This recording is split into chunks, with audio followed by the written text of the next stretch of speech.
Today on Chloe's Inbox. Hi, Chloe. Please hide my identity. I am Vina, not my real name.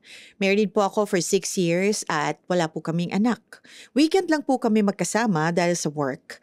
But lately, may nakachat at video call po ako na ka-MU ko dati. Gusto ko talaga siya dati, kaya lang hindi naman siya nanliligaw.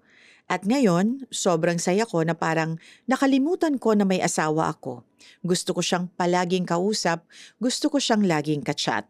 Hindi naman kami nakikita kasi malayo pero willing akong makita siya. Pero siya parang ayaw naman kasi alam niya na may asawa ako.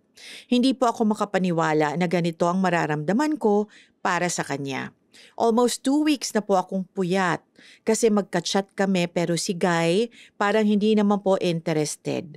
Ako po yung parang gustong-gusto at nasasaktan ako kasi ayaw sa akin na dapat hindi naman ako masaktan kasi may asawa ako. Please tell me what to do. I need your advice and thank you. Hi Vina. Naku, masama sa katawan natin, masama sa katawang lupa natin ang magpupuyat. At lalong masama yung alam mo yun, yung umasa ka so wala ka namang aasahan. Tama ka naman, hindi mo to dapat nararamdaman kasi, well, unang-una, sabi mo nga may asawa ka. I think it takes the same effort para makipag-usap ka dito sa ka-chat mo na gustong-gusto mo. And pagtuunan mo ng pansin yung asawa mo. So, alam mo na yan, malaki ka na. Hindi ko na dapat i-in your face pa yan sa'yo. Mahirap maglaro ng apoy. Kasi lahat ng naglalaro ng apoy napapaso. So para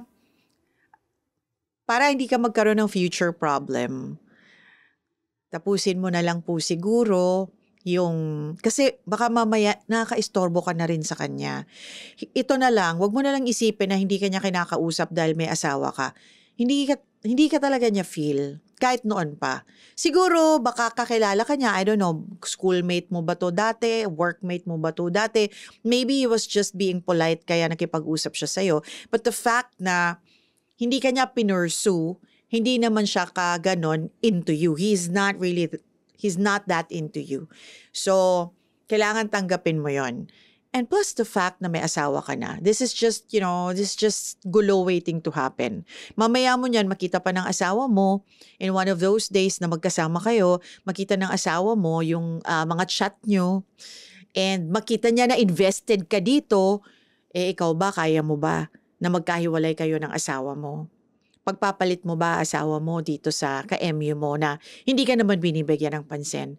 So I hope magising ka na. Total, nag-enjoy ka na rin naman in those few days na ka-chat mo siya and kinilig ka na. So, okay na yon, enough na yon. Mag-effort ka na lang para kay husband. Yung effort mo na siya yung lagi mong chinachat, yung ka-chat mo, na dati mong ka-MU, bigay mo na lang kay husband mo.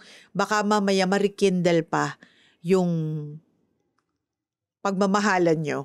Kasi alam mo yon, nagkakaroon na ng familiarity dahil matagal na mag-asawa, so yung mga bagay na hindi na ginagawa, hindi na nagde-date, hindi na nag-e-effort, kasi iniisip nandyan lang asawa na, mali yun.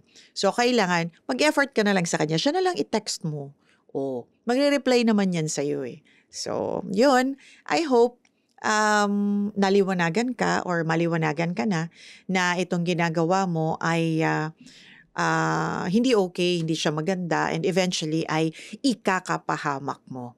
At ayaw nating mangyari yon. So habang maaga pa, habang hindi ka pa nalulugmok dyan, at least si Guy, no, hindi naman nagtitake advantage sa'yo.